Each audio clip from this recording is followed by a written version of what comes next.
Hey lady, I'm Jamie and this is the Everyday Queen podcast.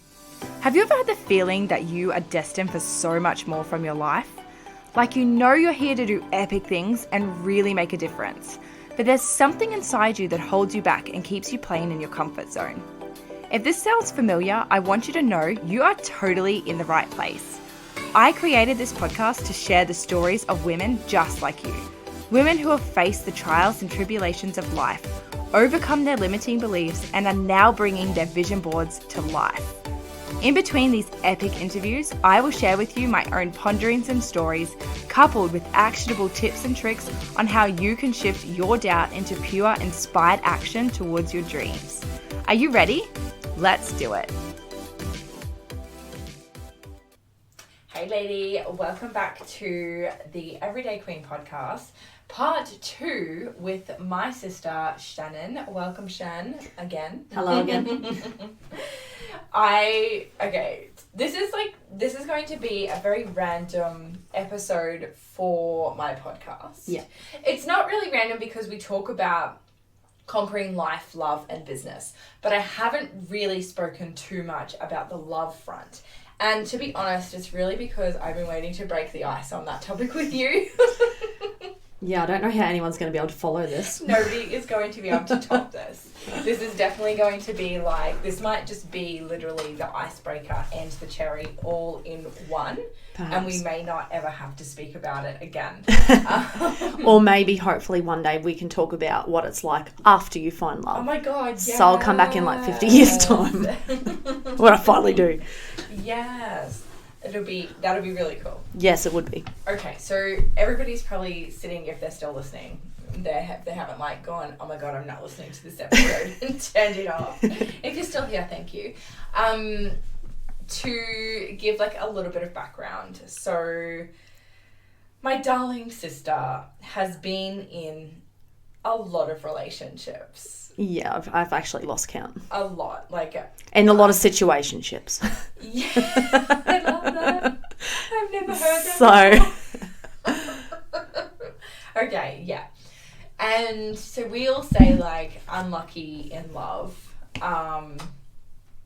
But I don't know. I feel like we just have to dive straight in because there's so many stories. There's so many lessons. There is some things that we all sit and we can laugh about. Yeah. But there's also some really serious things to cover here. There is. It's a lot. And full disclosure to everybody listening, I'm not going to sugarcoat any of this. It's going to be quite full on. So there are some things that just are downright not right, really, about some behaviours, not even just from other people, but also probably there's a few things from myself that might be some questionable behaviours as well. Yeah. So we're putting a trigger warning. We are. But there's nothing, just to be clear, we're not talking any domestic violence. No, there would be probably some abuse, but no domestic violence. But just, I think anyone listening, just be mindful that there might be some things that might resonate. I'm not sure. Yeah. It's a very colourful. Definitely. I think colourful is a good word for it. And also for the, to protect the privacy of the people that we're talking about, because there is some very personal stuff that we're going to dive into. So to protect the privacy of pretty much everyone in these stories except for Shan. Except for me. Because there's just no way to protect her privacy. But we have changed the names of everyone else involved in that we talk about in this episode or in these stories that are about to follow. Yeah. So, and before I do get into it, there is obviously going to be some parts where I can't tell everything, we don't have enough time. And some things went on for a very long time. So I'm just going to summarize what I can. So some things may not really make sense, but I'll try and say as much as I can for each situation and explain and describe as much as what went on as possible. Awesome. Okay. So just for anyone who may also have found themselves in a less than desirable situation with either sexual assault or some sort of domestic violence, whether that be physical or mental. Yeah. There are so many helplines and so much support for you. Please do not feel alone. So you can dial 1-800-RESPECT, which is 1-800-737-732. We just really wanted to add that in there before we kick off. But yeah, let's do it. So where we left off from our last episode, we were talking about you leaving the community to go to a new town to start a new job. And we briefly touched on the fact that, well, number one, we spoke about the reason that you stayed in the community for so long was because you were in a relationship. Yeah. And then one of the reasons why you were leaving, or why you were having trouble while you were leaving, was due to a relationship. Yeah. And to be clear, everyone, these are two different relationships. They are. Lucky me. Go to the middle of nowhere and find two men. Separate men. Not one, two. Yeah. So yeah, I'll kick it off. So I'd only been there a couple of weeks in Arakoon, and I had met somebody. We'll call him Arnold for these purposes. So Arnold. Arnold had already been living in Arakoon, working there for a government organisation for about 12 months prior. So he'd already was like well-rounded in the community. He was very well respected in the community and very well known. Everybody knew him. And we just sort of kicked off our relationship with walking the dog, and it went from there. In terms of our relationship as a whole, there wasn't really that much of anything significant that happened with us or between us. It was a very vanilla relationship. We just lived our life in Arakoon, and we didn't really do very much. He did have some money issues, and that he, disclosed to me when we first got into the relationship, and at the time it didn't really worry me all that much because I had started being quite good with my money, but it did pose a little bit of a tension topic to us because I was feeling like I was being held back by his money issues because I wanted to do stuff. I wanted to go overseas and travel and stuff, but he couldn't afford it, so I had to pay for him most of the times. So that was one thing that was an issue. But in terms of how it sort of got to a point of breaking down, he had actually... So we discussed in length about leaving Arakoon. Yes, together. So we did have plans of leaving Arakoon. Yes. But I obviously just wasn't aware of how soon he wanted to leave Arakoon. But we looked at some different places that we might like to go, where he could transfer with his work because he had quite a good career, and where I could hopefully still continue my career growth because that was important to me as well. So we'd found a few places, but nothing really sat with us as a place where we were like, yeah, that's it, let's go. Yes. So it wasn't until we were actually at one of his work events. They used to have a little social club, and a couple of people at the work event were like, oh, so I hear that you're moving to such and such, and they mentioned the place that apparently we were moving to, and I was like, I didn't know that. Like, what are you talking about? And they're like, oh, Arnold said that he'd accepted the job and yous were leaving in 6 weeks. And I was like, what? I didn't know anything about this. So obviously I didn't want to raise that in that setting. Situation. Because that would not have looked very good on my part. But when we went home together, because he was living with me a little bit as well, we had our own accommodation, but he was living with me mainly, and I was looking after his dog as well. We spoke about it, and he's like, yeah, look, I was going to tell you, but I got the call today that I've accepted a job here. Yeah. And yeah, I'm going in 6 weeks, so I'll go and I'll help you find a job, and then you can come after. And it just didn't really sit well with me because I was like, well, we never discussed going there ever. Yeah. That was not one of the places that we had put in for. And, this is all happening very quick. I haven't even had time to prepare, and he's going first, and, how's this going to work, really? And we actually already had an overseas trip booked together. Yes. In a couple of months after that. Yeah. So there was a lot going on in that time. So he moved, and there on out, our communication was really only by text message. I'm just thinking back now, he actually never called me when he was out there. Yeah, that's random. Never spoke to me on the phone, just texted really, because we knew we were going to meet in 2 months' time. Yes. To go on this overseas trip together. Yes. So I was actively looking for work out there, online and stuff, and he did say he was dropping in resumes for me and stuff like that. But I I didn't really believe him, to be honest. Like, I didn't think he was doing anything wrong by me or anything like that, but I just didn't really believe that he was putting in the effort for me to get there.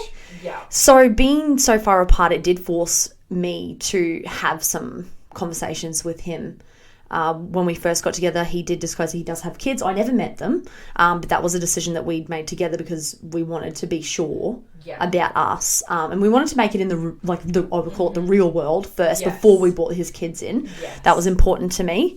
But when we spoke about his kids, you know, he was always open to having more kids. He'd actually also been engaged before, and he was also open to doing that as well.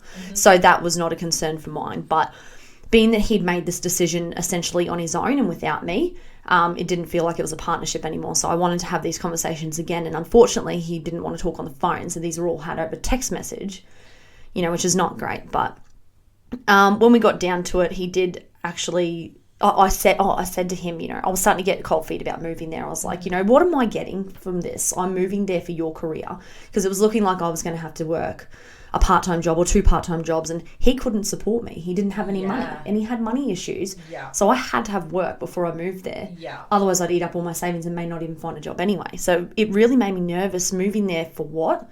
So I wanted to know what sort of future we had, you know, like what did he see for us? Yeah. What was on the cards? And we had a lot of, you know, lengthy text messages about it. And he was like, look, you know, I want a future with you. You move here. We'll work it out from there. You know, we'll be in this place together, and we'll just see, because his contract, that was another thing, his contract was for 3 years. Yeah. So it wasn't like we were going there for 12 months to see how it went. We were stuck there for 3 years. So I just wanted to know there is some future in this. Yeah. We end up having some quite bad, sort of heated messages about the whole thing, because I just didn't really feel like it was taking it seriously. And I did have a bit of a breakdown about it, because he changed his mind about some stuff. So before, he did want kids, he did want marriage, he did want all of that, and then he decided, when we were having these conversations, that he didn't want any more kids. He had the 2 and he was happy with that, and he didn't want kids. He still wanted to be with me but not have kids. So I actually, and in one of my desperate moments, I did talk to him on the phone, and I actually asked him to marry me. That's right.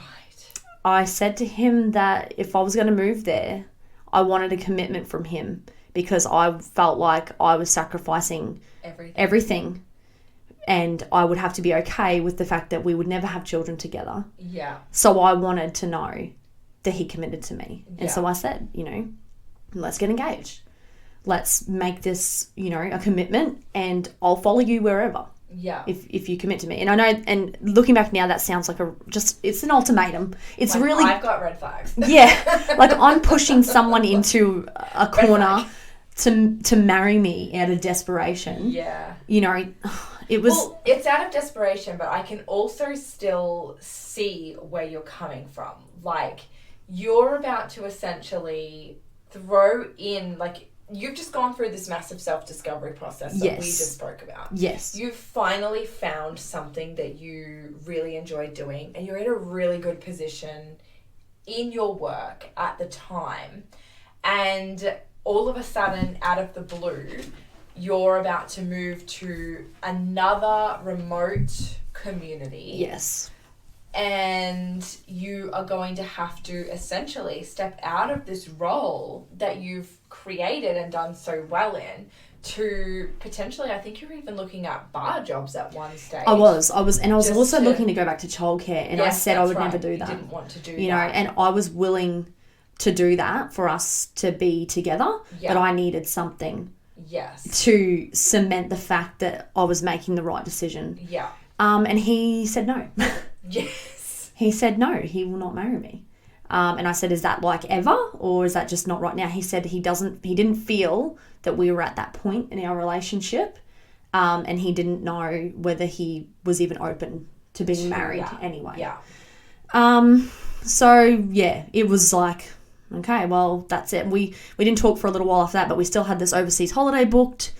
So we met in Townsville, and we went over. Also, you still had his dog. Oh yes, that's the other thing. You? I still was looking after his dog. Yeah. So he needed, obviously, to get the dog back, but we hadn't actually broken up. We were still together, but we still didn't know what what we were doing, what the future was, because I was not budging on moving there and throwing I just knew, my gut was like, don't do it. Don't throw yourself, into that.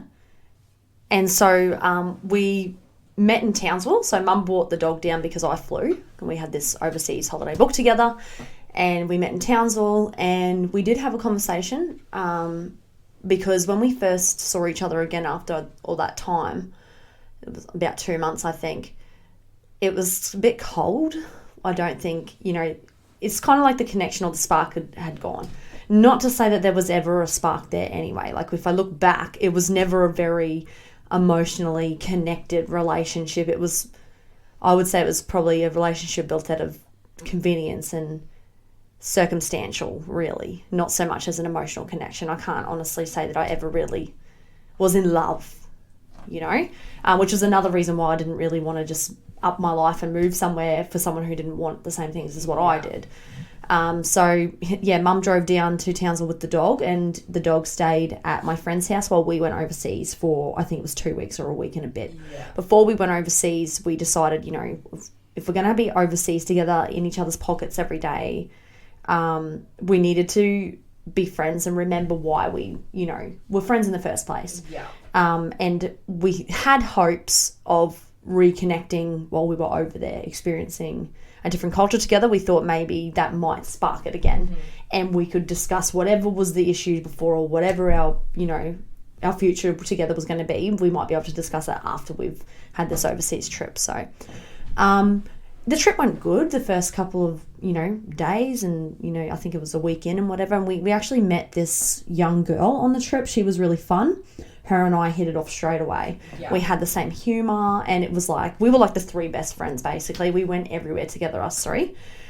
We drink and we go do all these activities together and stuff, and it was really great. And her and I had plans on meeting up when she come back, because she was Australian. Yes. On meeting up when we come back to Australia. She lived in the Territory, and we're like, let's stay friends on Facebook, and like, I'll come visit you in the Territory and you can come visit me, probably not in Aragoon, but like somewhere, maybe Townsville or something like that. So we had all these plans, and that was really good. And we were coming towards the end of the trip. I think we only had 3 days left, and her and I, I missed a vital piece of information. We all got drunk together in our hotel room. So Arnold, myself, and this girl, we were drinking, having a good time, but I was really tired, and I happened to fall asleep because I was laying in bed. I should have never even got in bed because I knew that I was already tired, and they're like listening to loud music, and I fell asleep. And when I woke up, they were gone, and his phone was still there, his key to the room was still there, everything was still there, but they were gone. So I just thought, he must have gone down. They must have gone down to the bar. They probably didn't want to wake me. Yeah. And then I laid in bed for a little while. A couple of hours later, I had a knock at the door, and he came in, and he was very intoxicated. I'd never seen him that drunk before, and it was pretty gross, to be honest. But anyway, he jumped in bed, and we went to sleep. And we woke up in the morning. I just had this inkling feeling, like a bit of a gnawing at the back of my head. I'd never questioned his loyalties to me in the past or anything like that, but I just had a feeling. And I said to him, because I like to just speak my mind, I just said, where were you last night? And he goes, we went up to such and such's room to keep drinking because we knew you were asleep. We didn't want to wake you, and we wanted to keep drinking. And I was like, okay. I said, did you sleep with her? And he lost it at me. I was like, you're disgusting, I'm on this trip with you, blah, blah, blah. I wouldn't do that. And, got the shits with me for it. That's fine. I never asked again because I was like, okay, fair enough. I've hit a nerve there. Probably shouldn't have said that. I should have trusted him. Whatever. Get on with our days. And we're coming to the end of the trip, and her and I were drinking, having a cocktail at a little cocktail bar together. And I think he was outside having a smoke or something like that. And she said to me, I really like you. I really, really like this friendship that we've built, and I'm serious about us hanging out when we go back to Australia. I was like, yeah, me too. Like 100%. Like, we're friends on Facebook now. This will be so good. And then she goes, but I feel like there's something that I need to tell you before we do move forward in our friendship. There's something you need to know. I was like, okay. She's like, Arnold and I that night that, you fell asleep, we slept together. And I just looked at her and I was like, I know. And she's like, what do you mean? Did he tell you? Because he told me not to tell you. And I was like, No, he didn't tell me, but I know. Yeah. I said, can you just excuse me for a minute? And I went outside to him and I said to him, she's just told me, you know, that yous have slept together. So is she lying or are you lying? He's like, no, she's full of shit. I never touched her, blah, blah, blah. And I pointed through the window at her and I was like, come here to her and come out. I said, now you tell him exactly what you just told me. And she's like, Arnold, we did sleep together. And he's like, yeah, well, anyway, you're probably sleeping with someone up in Arakoon. So, and I just looked at him and I was like, I said in front of her, you're a piece of shit. I have paid for this whole trip. You have not paid me a cent back. I've funded this whole trip for you and you go and sleep with someone else. I can't look at you. You're actually disgusting and you disgust me. And I walked off. We still had to be together for another 3 days and fly back on the plane together. And so I ended up, so that night I did basically cry myself to sleep. And I said to him, he can stay in her hotel room. Yeah. He wouldn't do it, and then she wouldn't have him in there.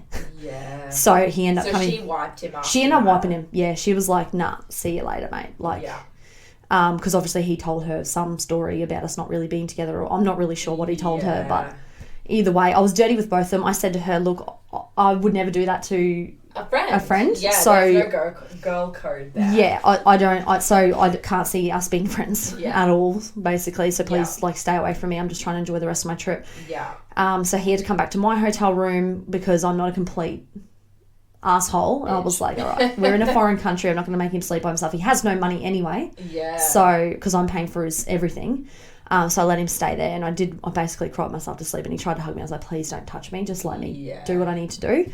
The next day we woke up and I said, look, we have a couple of days left. So I would like us to just be civil. Mm-hmm. Let's just get through these days, go back to Australia and we're done. That's it. There's no more to be said. There's no more to be done. And so we did. We had not a bad time, if you could really call it, fun for the last couple of days. It was awkward. Because there was just nothing there anymore. Yeah. And we got back to Australia and no surprise that he needed a lift somewhere because I had a hire car. He's like, oh, do you reckon you could just drop me off to my brother's house, blah, blah, blah. And so, I did because I was like, whatever, I'll drop you off. Drop him off, help him lift all his stuff out. And he goes, all right, have fun with your sister. See ya. I'm like, really? That's all I get? After 2 years of being together, after everything you just did, you haven't even paid me back for the trip. Yeah. And that's all I get is, okay, have fun with your sister. See ya. Bye. Not even a hug. Not even anything. Nothing. Yeah. Stone cold. So that was the end of that one. That was the end of Arnold. Did you get your money back? Yes. Because I can't remember. Yeah, I did. He, within a couple of days, because I come and stay with you on the Gold Coast. Within a couple of days, he'd transferred his money to me. My friend still had the dog. So he would not get his dog back until that. Yes. Until he gave me that. Yes, so I know that you shouldn't really hold hostage, but he owed me $2,500. Yeah. For the trip. You took him overseas. I took him overseas. He slept with someone else. You can give me my $2,500 back, and you can have your dog. And then you can have your dog. And we never spoke again, ever. That's right. Didn't he have boxes of your stuff? Yeah, so that was another thing because his work paid for his transfer or his moving. We put a bit of my bigger stuff on the move in anticipation for me moving there, so it wouldn't cost me as much to go down. Yeah. So he has a lot of my stuff still. Oh, so he still has it? Yeah, I never got it back. Well, I never spoke to him again. And I was like, I just cut my losses. There was so much stuff. There was boxes of clothes. There was a barbecue.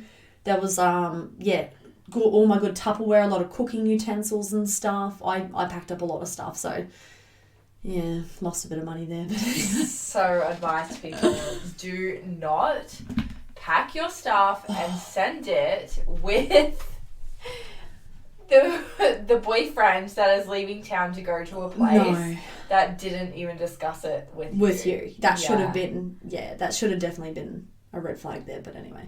Yeah. So I was deflated, but I really wasn't. It kind of felt like a weight lifted off my shoulder because it did feel like he was holding me back from a lot of things. Yeah. Because I couldn't do as much as I wanted to because he couldn't afford it or I would have to pay for him. He didn't really have a drive, to do anything. No. And so we never did anything. I just think about it. We never went anywhere together. He just sat inside playing video games. Yeah. And that's not me at all. No. So I got back to Arakoon and I was all right. I just got back into life, everyday life, and it was kind of like he hadn't been there for 2 months anyway, so there was no transition really. There just wasn't any text messages. Yeah. From anyone at all. But then, surprisingly, I met somebody else. Yeah. I won't say I'm sure people could work it out if they dig deep enough, but I won't say how we met. But we did meet in town, and we went on a few dates. We went out to the beach together, and I was so smitten. I was like, wow, like, who is this person, you know? He was just vibrant. So I'd had this sort of boring, stale, vanilla relationship, and here was this human who had just this, like, spring in his step and this overwhelming, like, lust for life, you know? And then it just started to bloom from there. We went fishing all the time. We went camping. We went pig hunting. We were just, like, best friends, really. Yeah. And I actually, like, a few times was like, I need to pinch myself because this is unreal. How did I go from that and just in a couple of weeks have met somebody else that suits me so perfectly? So much. I think I even text, like, my friends, and I was like, I've actually finally found the person I've been looking for. Like, he is everything that I want, and he's everything I've been looking for in a partner. Yeah. You know, and it was great. Yeah. Never had to, you know, be concerned about anything. I just felt so happy all the time. Anyway, he had to go away for work, which he was leaving town for work just for a couple of weeks, and it was a fair way away. It was at least like over 1,000 k's away where he was going. So, you know, he called me every night, and, you know, we spoke very, very intensely about our relationship and how we felt about each other, and everything just couldn't be even more perfect. But while he was away, someone that I was friends with in Cairns was on a dating app. Yes. On Tinder. And they had screenshot his profile, or a profile with his photos. Yeah. And sent it to me. Right? So... And just for timeline clarity, how long into the relationship was this? I think it was like 3 months. Yeah, okay. Which really is not that long. But things get very...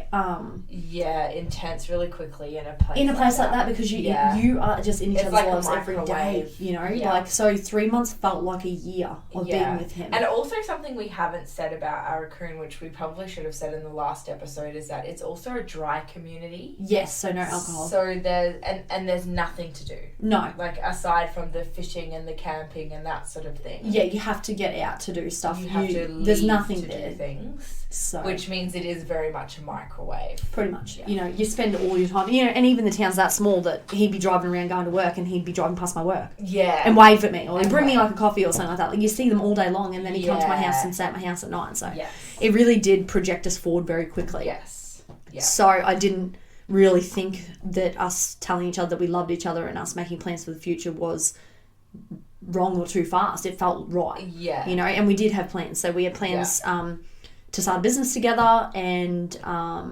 travel to the Territory and live and work there. Yeah. We still needed a bit of time, but I was happy to stay in Arakoon. He was happy to stay in Arakoon, and we were happy to work on those goals together. But yeah, so I got a screenshot. It was about 3 months in, and I got a screenshot from someone saying that he was on Tinder, basically. Yeah. And so, of course, what do? I'm hysterical, and I send it to him, and I'm like, what is going on, you know? And straight away he's like, that's bullshit. That's not me. Like, I would not do that to you. I love you so much. I would not be on a dating app. Mm-hmm. It must be one of my friends. Mm-hmm. You know, it must be him. And at first I actually believed it. You know, I was like, oh, it probably is. You know, he had some wanker friends. Yeah. It probably is one of them just picking him up, blah, blah, blah, blah. But he still was away for another 2 weeks, and so as the time went on, it ate at me. Yeah. And it ate at me so much that I decided to do some investigation work. And I'm not put her detective hat on. I'm not proud of this, and this will come up again because I have done it again. I downloaded Tinder and I logged into his Tinder because the idiot had the same password for everything. Yes. And I knew his password. Like, we basically had an open phone policy before. Yeah. I never needed to look at his phone because I didn't think that, why would I ever believe that there was anything to be worried about? And you don't have those. Well, especially when you already have, like, when you already have open policies. Yeah, we were very open. Like, he would always just be like, here, look this up or whatever. Like, you wouldn't do that if you were worried about someone finding stuff. So I had no worries about that. But yeah, so I found that he did have a Tinder account linked to his email and the same password that he uses for everything. And I logged in and I could see everyone that he was talking to. Mm-hmm. And he had actually met up with a girl. Yeah. And I don't know, it didn't really say what they did. Mm-hmm. It just said, I'll meet you here in a place where they were meeting. Yeah. And yeah, so he met up with someone. So I messaged her. And I said, you know, because he was still adamant, no, I haven't met with anyone, you know, I haven't been on Tinder, it's my mate. And I knew he was working with a certain mate, so I took a photo of him and his mate and put them side by side and sent it to this girl. I said, who did you meet with the other night? Yeah. And she said him. Yeah. And she actually said it was actually really scary. He was very forceful. He kept trying to sleep with me, and I said no, that I didn't sleep with people on first dates. And she did describe some really, really poor and scary behaviours, and I just couldn't believe it. I was like, that is not my man. Oh, Tyler, we'll call him Tyler. That's not Tyler. He does not behave like that. Like, I couldn't get my head around it. Yeah. Another interesting thing also, when I was digging on his Tinder, was that, and I'll broach this very carefully, but it wasn't just women that he was talking to. Yes. And it wasn't just women that he was trying to meet up with. Mm-hmm. There were multiple conversations with men as well. Quite graphic, which was very shocking to see. It's very confronting as a girl. It was really just like, what the hell? I don't know what. I felt like he was a stranger. I was like, I don't even know who this person is. Like, what? I was just beside myself, you know. And I still had a couple of weeks before he would even come back, and every exchange was over text message or phone, and he just kept lying and giving me all these reasons for why none of that was true, none of it was him, and I was starting to believe it because I was getting so worked up into a frenzy. I'd actually stopped eating. Yeah. I couldn't even go to work some days. Yeah. I couldn't sleep. Yeah. I was getting so unwell from it, and I started believing that what he was telling me was the truth, and that I was very convincing. He was very, just how adamant he was. Yeah. He had an answer for everything. Yeah. There was always a way for him to talk himself out of it. Yes. Right? Yeah. So he was coming back to town. I don't even know how I survived those weeks because it was just mentally so bad. He was coming back to town, and the whole way back he was messaging me, you know, saying how much he loves me and how much he's so grateful that I'm giving him a chance and he would never hurt me, and just everything under the sun to tell me that I'm just this special for him and that we need to stay together. Yeah. You know, and so I did. I stayed. And did I really believe what he was saying? Maybe not, but I wanted to. Yeah. Because I wanted to stay with him. And it didn't get any easier. So even when he was home, every time his phone went off, my anxiety went through the roof. Yeah. And I still couldn't sleep. Yeah. Because his phone would be going off at all hours of the night. And I was just wondering, you know, is that a girl? Yeah. You know, is that another girl or whatever? And one day it just got to me so bad that I was like, I need to find more evidence. Yeah. So I found his iPad. Another psycho moment. His dead iPad. Yes, I did. I even did that. I charged his iPad and I went on there and everything was logged in, and I could see in his Google accounts all the apps that he'd been downloading. Mm-hmm. And everywhere that I could even see where he'd been. It had maps tracked. So it tracked him to a hotel where he was staying. Even though I knew he wasn't staying in a hotel, he was staying at someone else's house. Yeah. It tracked him to a hotel and he stayed there overnight, and then it tracked him leaving early in the morning. Yeah. It tracked things that he'd been searching, and there was really some quite graphic stuff that he had been searching. Yes. Pornography. He'd also been searching gay bars. Yes. He'd been searching public toilets around the area, which I thought was really weird. I don't know if that means anything, but this is at random times of night. I'm talking 11 a.m. in the morning. He's searching public toilets. What the fuck is going on here? Yeah. And he had been re-downloading Tinder as well because I could see that. And he'd also downloaded Grindr within a couple of days. Yes.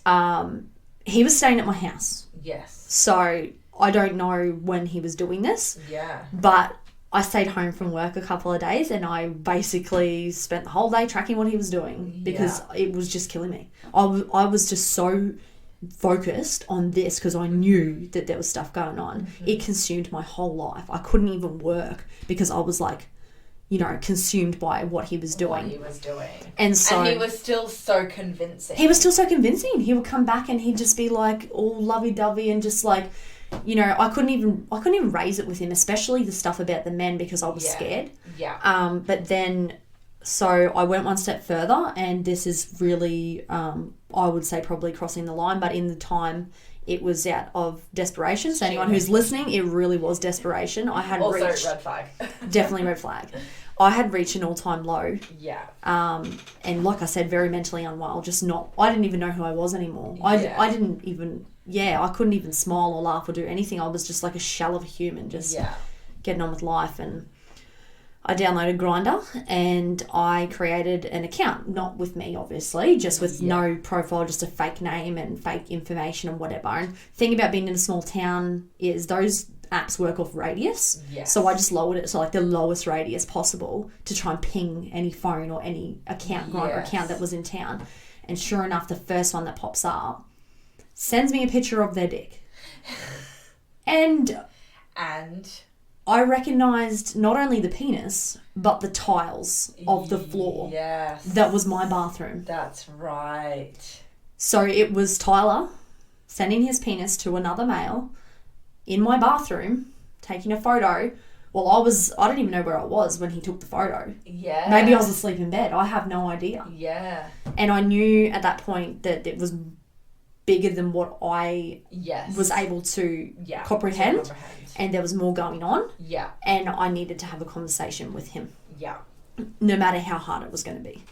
So, obviously, it's hard to sit down and say to someone, you know, first of all, it's hard to confront someone when you know they're cheating. Second of all, it's hard to confront someone when you know there might be an element of some sort of confusion with sexuality or other things going on at play that you don't fully understand or comprehend, that you're not sure how they fully understand or comprehend it. Yeah. So I really did try to tread lightly. I actually took my feelings and emotions out of it. Yeah. And I started thinking about him. Yeah. I started thinking, this poor guy, has, you know, obviously been suppressing either his sexuality or the way he's been feeling or anything like that. And he's not living his true life and he's not living himself because he's hiding this. Yeah. You know, and it wasn't up to me to bring it out, but to continue in a relationship with him, I needed to know what that was going to look like. Yeah. And of course, the conversation was not well received. He called me every name under the sun. He smashed a hole in the wall. Yeah. He swore at me. He told me that, you know, I've invaded his privacy and I'm making it all up. And I did invade his privacy. I really did. And of course, I'm saying things to him that he doesn't want to hear. Yeah. He did level a little bit when I said to him, I don't want you to be embarrassed or ashamed of any of this. I'm just trying to understand it. Yes. And he did say, well, what do you want to know? Yeah. And he sort of leveled a little bit and was like, it was almost like he was going to open up and talk to me.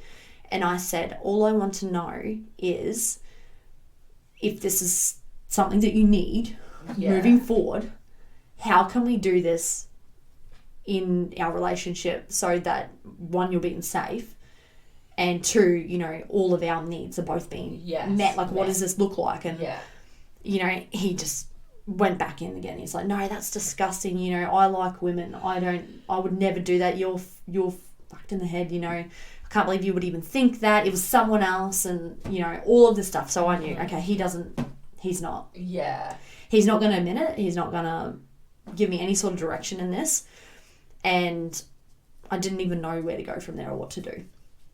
So, but of course, you know, I did stay. There wasn't that I always knew. So that stayed in the back of my head, and I knew he was probably still doing things or saying things or talking and doing that sort of stuff or being on those apps and stuff, but I still stayed. I loved him so much, I just couldn't. I knew he would never admit it. No. And I knew that being with him meant that I would have to be okay with not knowing things, and I stayed, and it made me more sick, and I became more, you know, ingrained, like I retracted more into myself again.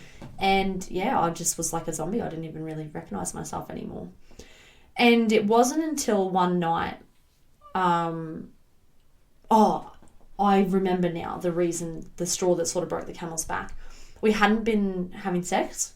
Yeah. When I care about someone or, you know, in a committed relationship, I'm a very sexually active person. It's kind of how sex doesn't make me like someone. So, like, having sex with someone's not going to make me go, oh, I really like them. But it's how I can feel, you know. It's like your love language. It is my love language, 100%. Sex and intimacy. And we hadn't for ages. And I tried a couple of times and he always rejected me. And it felt like shit. Yeah. You know, being rejected just made me, I still couldn't sleep, you know, because I just felt like shit. I'm laying there. I'm like, why am I doing this to myself every day? But I was so tired. And I ended up saying to him just in a joke one day, oh, well, you know, you don't have sex with me or whatever. And he's like, a man's got things to do. What do you got? Some sort of sex addiction, blah, blah, blah, like had a go at me. And we ended up in this big Barney, this really big fight. Yeah. And we actually started fighting about a lot of things. We fought about, he actually smoked marijuana on and off as well. So that was another big thing. Which he had hidden from He had hidden that from me initially. Yeah. And then eventually I just, not accepted it, but I just sort of turned a blind eye because I just really loved him and I just wanted to stay with him. And I wouldn't say anything that was going to make him angry, you know. Yeah. I already had holes in the wall and broken shit all over the house to prove that whenever you challenge him on anything, you know, it was an explosion, an absolute explosion. And then he would come back later crying. So, you know, the stories are, there's many, many, many more stories, but the whole gist of it was a really bad place to be. Yeah. And I remember saying to you, like, this just sounds very narcissistic. It really was. And I didn't understand what that word meant until after I'd lived through it and come out the other side. And everything was just like, wow, it really was. Yeah. Even, so that was the straw that broke the camel's. Textbook narcissistic. Pretty much. I asked him to leave, basically. Yeah. And he said that if he was going out that door, he was not coming back. And I said, good. Yeah. Go. I packed all his stuff up. Yeah. And I dropped him back to where he was staying. Yeah. And he left. And he actually didn't come back, like, to me in a relationship sense. No. He didn't ask for me back, but he did make it quite difficult moving on. Yes. Like, he would just rock up at my house. Mm-hmm. He never wanted me back, though. He made that very clear. Yeah. But yeah, he would told me, you know, he'd been with someone else or he'd slept with someone else or he was dating someone in a different town. But yeah, he would just rock up at my house. He'd just come into work. He was just everywhere. I couldn't get away from him. Yeah. And I was trying so hard to just let him go because I still felt everything that I felt at the start. And I actually thought I'd made a mistake breaking up with him or letting him go. I regretted it the minute he walked out that door. I just wanted him back. I was like, but I knew that I just couldn't handle it. Yeah. I was like, I'm not going to survive this if he comes back. So I was sort of glad that he was doing all these things because it just made me it just made the distance, I wanted more distance between us. And I started going up to the next town a lot more to try and get out of town to get away from him. And a couple of months had passed. So the breakup lasted a long time because he never really fully left. He was just always just popping up and coming back and just there all the time. So I went through the roller coaster like nearly every day of my life because he's just always there. So I started leaving town and stuff, and I actually had met with another guy. Mm-hmm. I downloaded dating apps and I was trying to just focus, you know, it wasn't ever going to be anything serious with people, but I just needed a distraction. Yeah. So I had met up with someone, and I did sleep with them, and apparently the towns are that close together that information also came back to Arakoon. And so Tyler rocked up at my house literally the minute I came back into town. I don't know if he was waiting for me or what. Yeah. And he abused me. And he was like, have you been with someone else, blah, blah, blah. And I was like, well, yeah, I have. I just had this overwhelming thing with him where every time he asked me something, I just told him the truth all the time. Instead of shutting him down. I never shut him down. I never cut it off. I never asked him to go, you know. I always just gave him everything that he wanted, all the information. Mm-hmm. And I don't know why I did that. Anyway, so he burst into tears because I've slept with someone else. And I said, but Tyler, you've been with other people too. Yeah. He's like, yeah, I know. But I just never thought you'd do it. I never thought that you'd be the one to go and do that. You know, I can't believe it. And was like hysterically crying.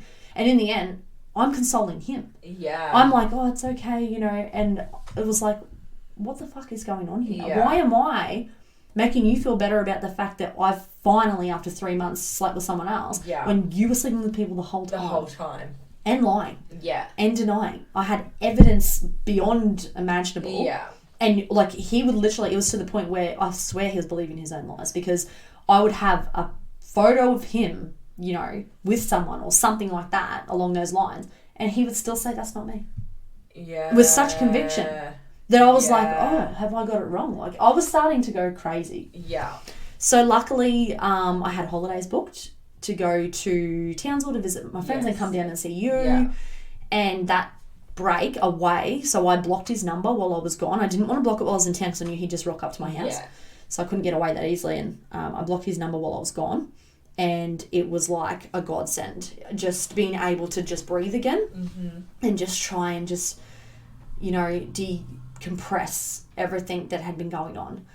But I didn't want to go back, you know, and I remember being in tears about the fact that I had to go back because I was finally I finally felt free, and I was like, I can't go back there. Yeah. I was so scared to go back that I would fall into a heap again. Yeah. Because the way I would describe it is, you know, clawing your way out of a deep, dark hole. And there were days there that I was actually scared for myself. Yeah. Because it was just so deep and just so toxic and just disgusting that, you know, I didn't recognise myself anymore, and I didn't want to go back to that. I was like, I'm surviving just. Yeah. If I go back, I don't know if I can make it. Yeah. And I actually happened to apply for a job somewhere, and I got an interview for it while I was on holidays. And everything about it, from the minute I walked into the interview to the minute I walked out, just felt right. And I had a goal then, and I had a drive. Yeah. And I was like, right, I can go back. Yeah. I'm going to play the game for the last, because when I went back and I found out that I had the job, I only had a couple of weeks left. I had, I think, 4 or 6 weeks. Yes. I didn't tell him that I was leaving. Yes. Because I didn't want any sort of, nothing. You know, nothing to blow up. I played the game. I played happy friends. I never talked to anyone else. I deleted my dating apps because I was like, you know, I don't want to do anything that's going to aggravate this person into him coming round and messing up my goals. Yeah. But while I was on holidays, and this next person I'll talk about soon, I did meet somebody in Townsville that I'd been started to talk to, and he would actually call me every night while I was in Arakoon. Yeah. So that was a nice distraction. Yeah. To be talking to someone. And I had a goal. I was leaving, sweet, had the dates and all that. It come to a couple of days before I was leaving, and the guilt started to set in. I think I had this like whole dramatic thing in my head about how he would just rock up. I would go. He would never know that I was leaving because no one told anyone. It was a big secret. And he would just rock up to my house one day and I was gone, and I'd be gone from his life. And I realised that I was still playing into the drama of it. And I'm like, how am I ever fully going to grow unless I do grow? Yeah. So I went to see him. Yeah. I said, I've got to tell you something. I'm just letting you know I'm actually moving. I'm leaving town. Yeah. I didn't tell him where I was going. Yeah. I just told him I was going. And the first reaction was like, oh, what do you mean? You know, like, you could stay, you know, you could stay if you want. I'm like, no, it's time for me to go. There's nothing else for me here, you know. I've done what I needed to do, and it's time for me to go. And then he was actually really good about it. Yeah. You know, he was very supportive, but he come around the day before I left and he mowed my lawn for me, and I think Mum was there helping me clean as well, and he was helping, and, you know, it was just as positive as it can be. Normal. Yeah. So I left it on a reasonably good note. Yeah. And I got out of there. And I remember when I was driving away from town, the first 4 hours, I cried the whole time. Yeah. Because I was like, I don't know if it was like an overwhelming feeling of finally being free. Yeah. And fun fact, a couple of weeks after I moved to my new place, my new town, started my new life and said goodbye to that, I got a phone call from him off somebody else's phone because I blocked his number when I left town so that he couldn't contact me. And he was like, you know, how much he loves me and he misses me and he hopes that we can meet again one day, and that's his dream, that we could be together. And I just shut it down. I was like, the reason why you cannot ring me off your phone is because I've blocked you. I don't want to talk to you. And if you ring me off another number, I will block you again. Yeah. And I hung up and I blocked him. Done. Yeah. I think you skipped a story too, because probably. I just think it's important that we just mention this one too.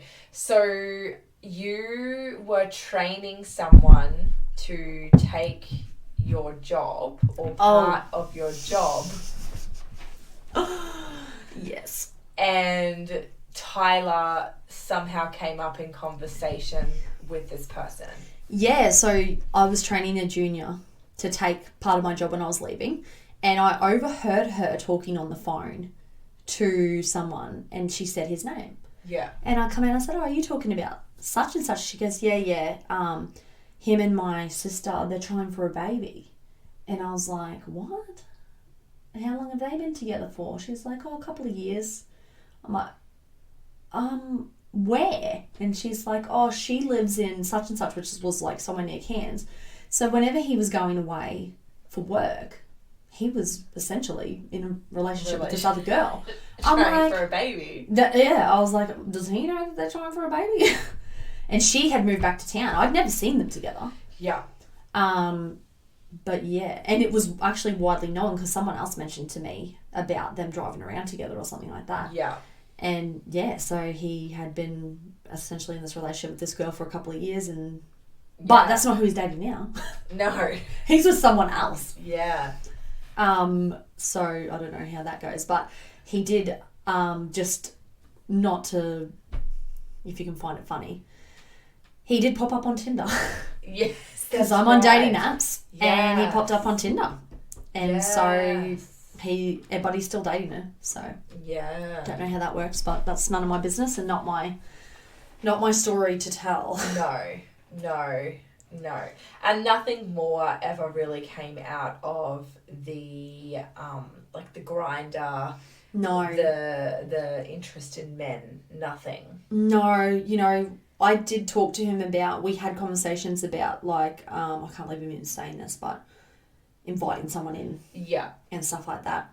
But he was like, no, you're disgusting. He was very hostile about it. He was very hostile about it. Yeah. He didn't want anything to do with it. He told me it was just something that he looked at once. That was all he said. I just looked at it once, but it's not for me. And I was like, okay, no worries. Like, what am I going to say to that? What am I going to do? I can't force you to come and say, I'm bisexual or I like men and he may not have even been either of that. Any of it. Yeah, that's right. And that's the thing. But I don't know.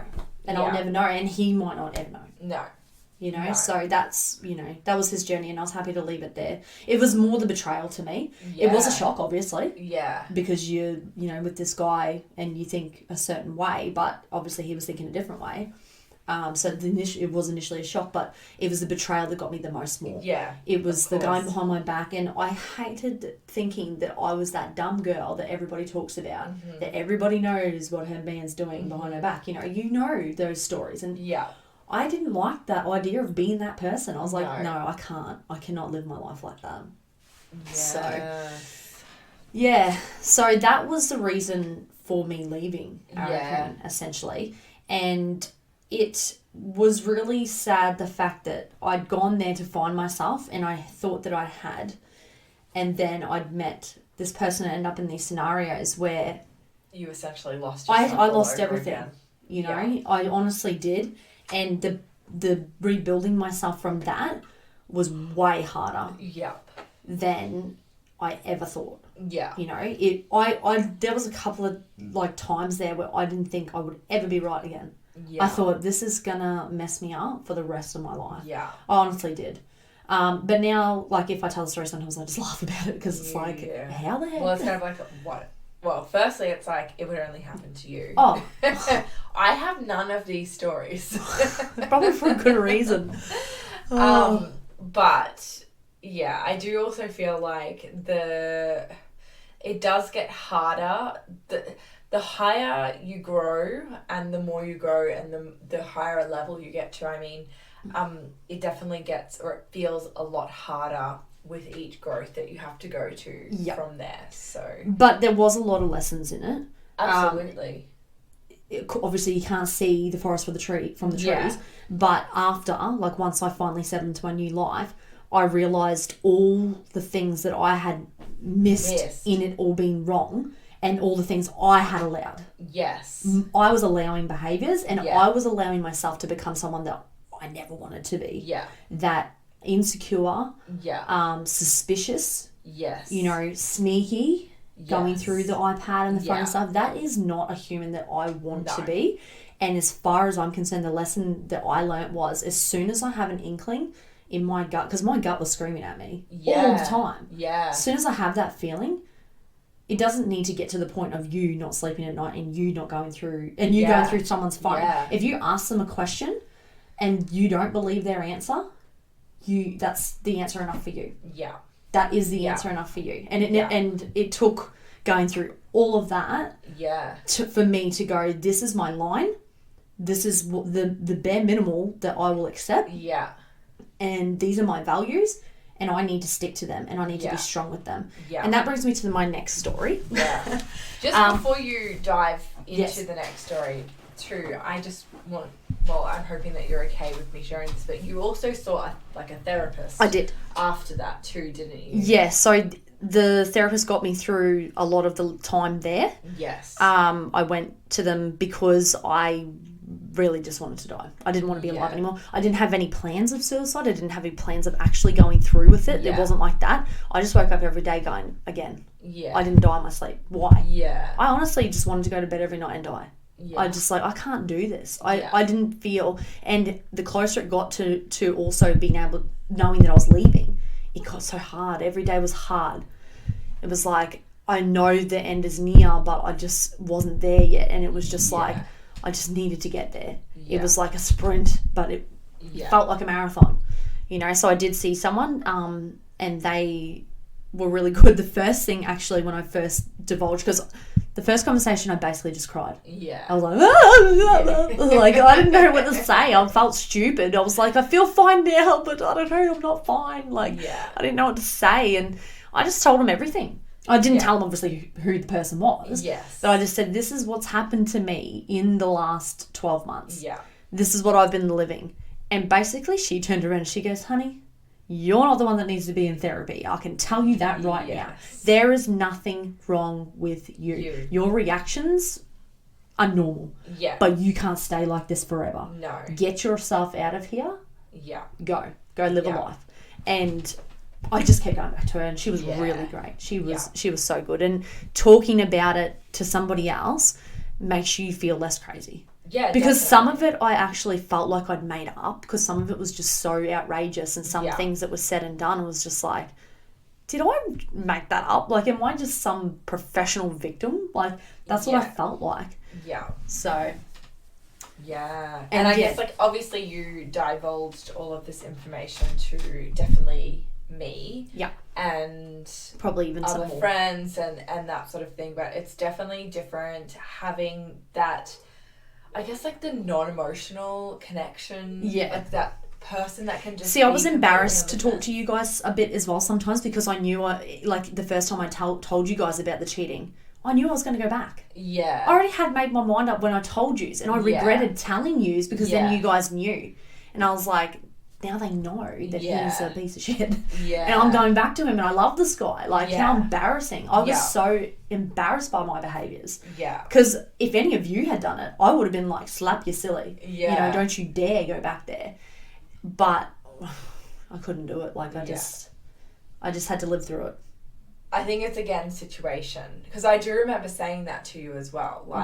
If you were not where you are or were then, you would not be putting up with this. You have dumped people for less. For not hanging out the washing properly.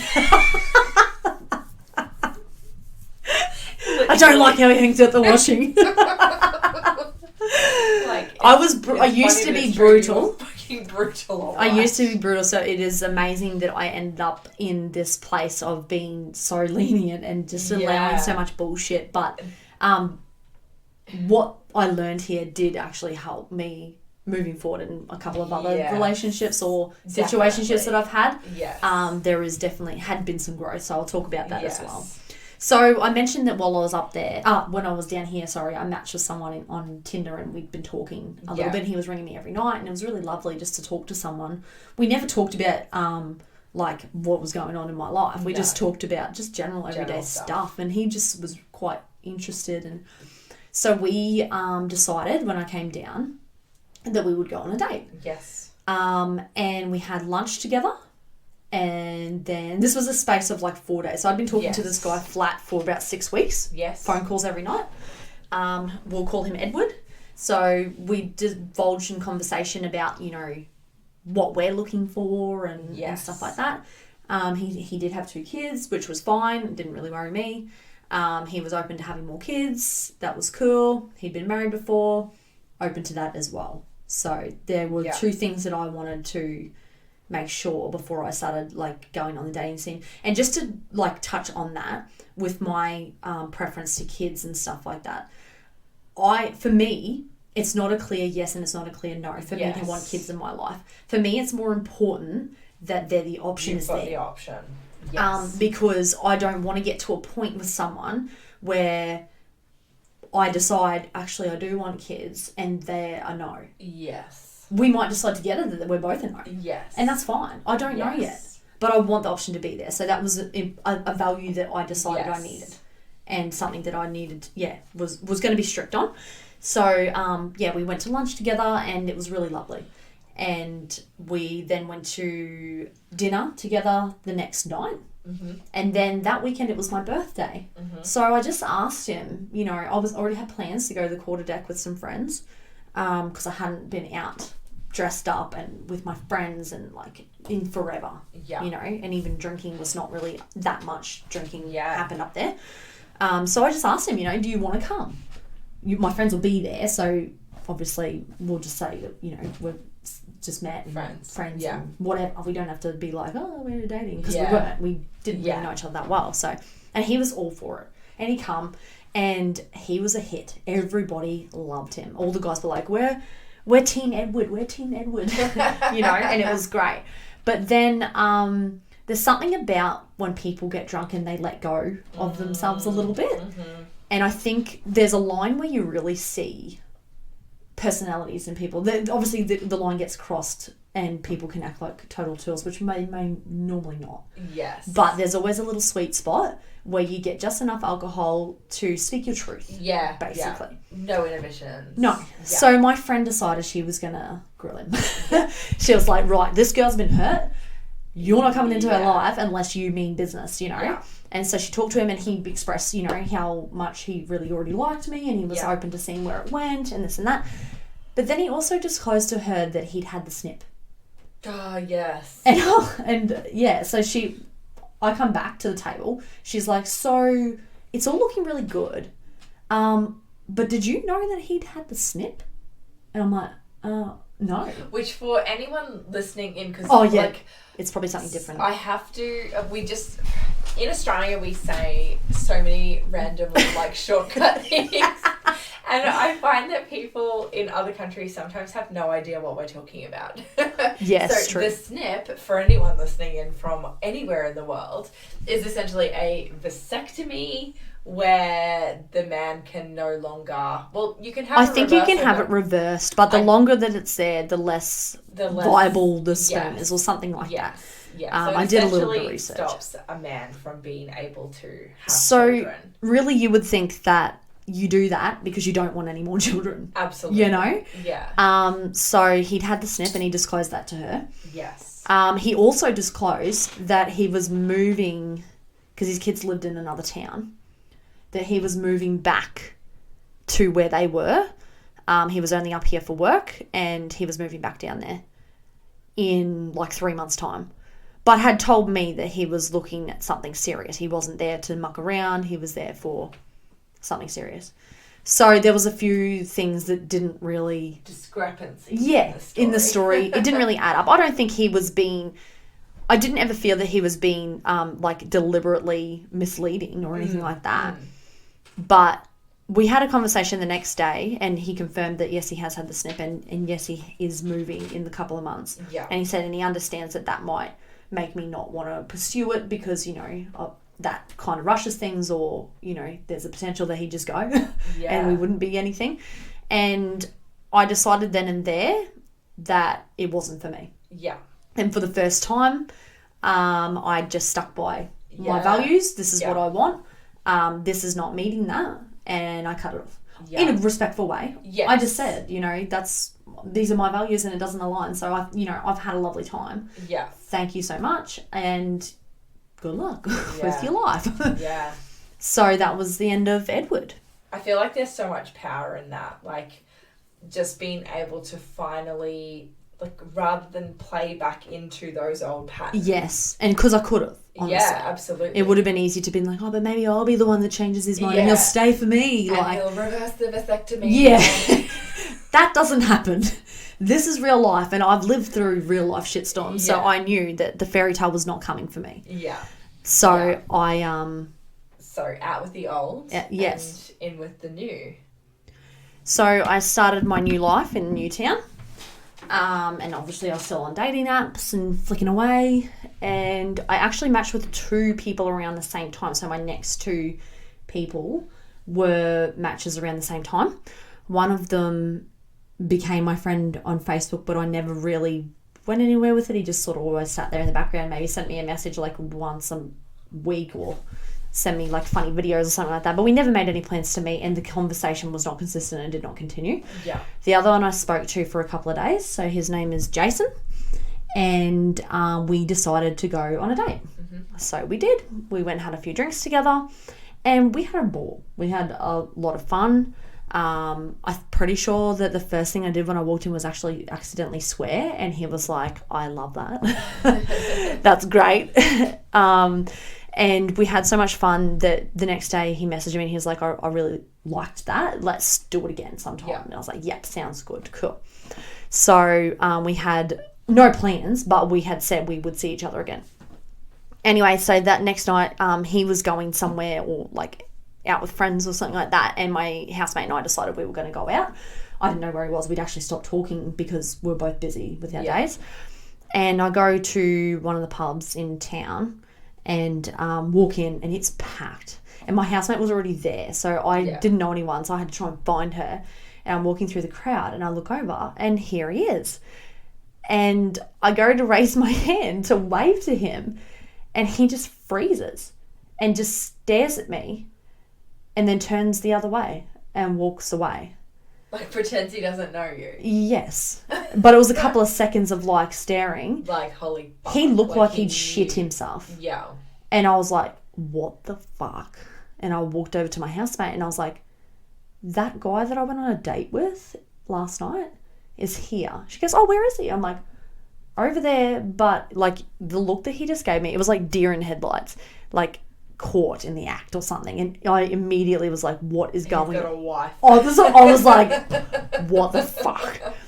And I didn't say anything. I just left it. I thought, surely if there's nothing sus going on, at some point he will make contact with me or something, whatever. Or maybe he thought, and then I started thinking, maybe he thought I followed him there. Yeah. And I was like, maybe it's not as sinister as what I thought, and he's thinking, this crazy bitch has found me. Yeah. You know, at the one pub. Yeah. But anyway, I went to order a drink, and the bar was like a square, and you can get served from like all areas. Yeah. So I'm standing there just playing on my phone and ordering a drink, and I look up, and he's ordering a drink on the other side, directly across, and he looks up and sees me again and does the same thing. I was like, what the fuck is wrong with this bloke? You know?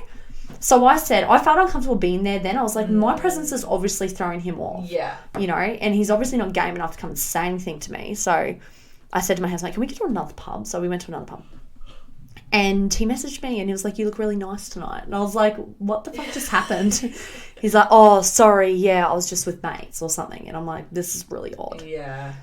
And I end up saying, you know, because I'd already divulged that, you know, if I was going to invest time in someone, I was looking for someone to do that back. And obviously we only had one date, so I wasn't expecting that straight away, but I was probably expecting not that sort of response when you run into someone that you just had a date with. Like a wave would have been fine, or a wink, or just acknowledge me. I didn't need to talk to him. Smile. But something, not like deer in headlights, blank stare, shitting yourself. That's not cool. No, that's weird. And he apologized. He was like very, you know, sympathetic about it. And he was like, oh, you know, it wasn't like that really. I was just with people that I know and I didn't want, any gossip or whatever. I was like, okay, fair enough. And so we hung out a few more times just on occasions and talked a little bit longer. In terms of the effort that he was putting in, it was really quite minimal. Yeah. So I would say that his words were not matching his actions. So he would say to me that he really liked me, and he would say to me that he wants to get to know me and that he liked me more than friends, and was always making all these promises for us to do stuff like, let's go fishing, or I can't wait to take you fishing one day, and all this stuff. But there was no action attached to that. Yeah. So I went out on a limb because we were talking right up until New Year's. I went out on a limb and I invited him to my creek up for New Year's. Yeah. And he, right up until like the day before, was saying he was going to try to come. Yeah. And that always means no. Well, I mean, I know that. And I knew he wasn't going to come. Yeah. I wasn't getting my hopes up or anything like that. But, I put it out there, and he was like right up until literally the day of it. And I messaged him like, oh, so you're coming? Oh, no, I can't make it. Yeah. I was like, what is wrong with just saying no? No. Yeah. You know?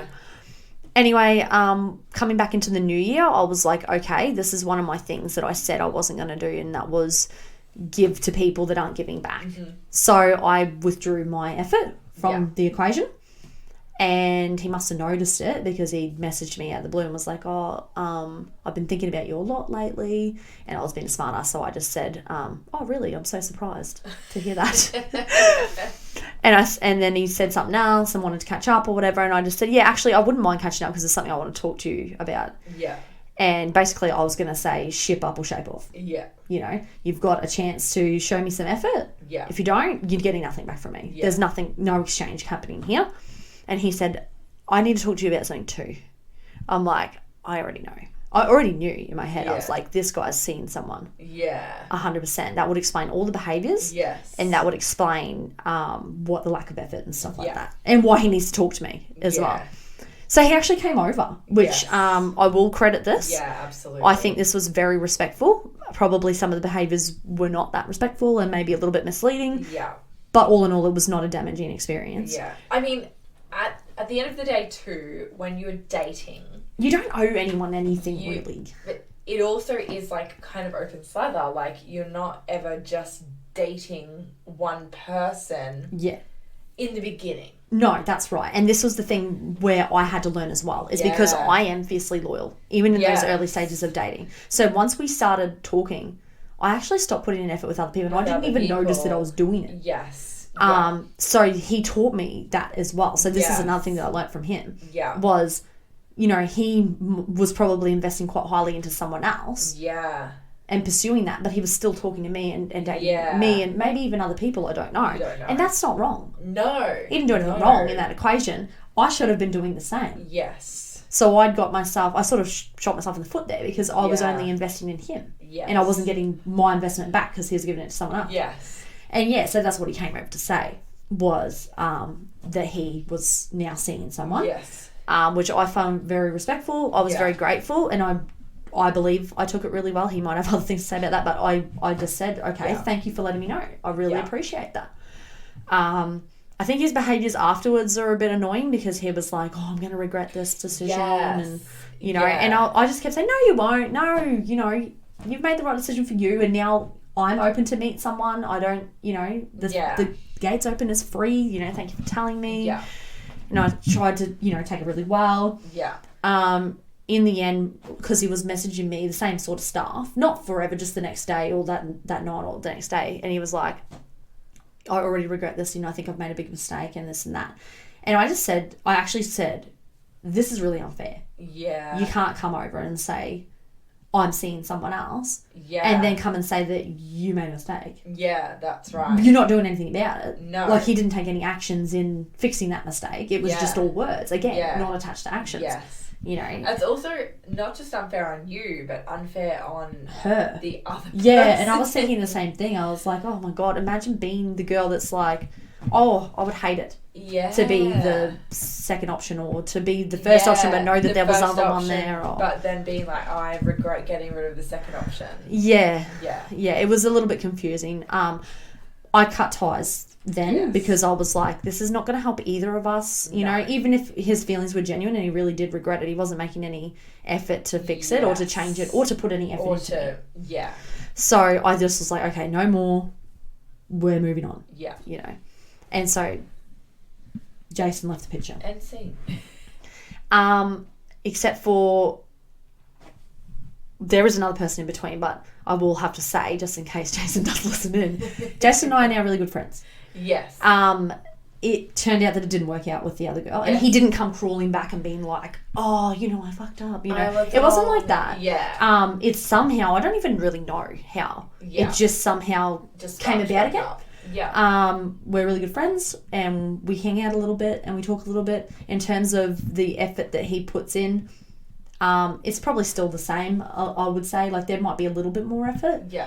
To message and stuff like that, but there's not really anything that leads me to believe that it's going to progress. Yes. I would be open to, if he put the effort in, I would give it back. Yes. But at this stage where I think we're just quite happy just being friends and not having to put any pressure on that. So that's been nice. So totally not a failure. It's nice to know that you can learn something from someone and then come out and still have a friendship there. Absolutely. So I was really grateful for that as well. Absolutely. And I just think it's I want to say it's impressive, but then that also means that, like, we hold other people to such a low standard that something that's actually just, you know, general courtesy is impressive. But I do really take my hat off to him for, like, just being open and owning it. Yeah. Because that's been, like for me on the sideline, watching you go through all of this. Yeah. There's been a very big lack of ownership from the other party. Yeah. Obviously, that I've seen. Yeah. So. And, you know, I actually told him. I actually said to him, we spoke only not that long ago about it. I said, you know, you're the only person who's ever had the courage and the respect to just say it like it is. So I said, look, myself and my friends, we actually think very highly of that. So you can have a tick for that. Yeah. The cross is that you chose someone else over me. Big mistake. But no, I was really actually impressed by it. I really was. And I know you say it's the low bar. It really is.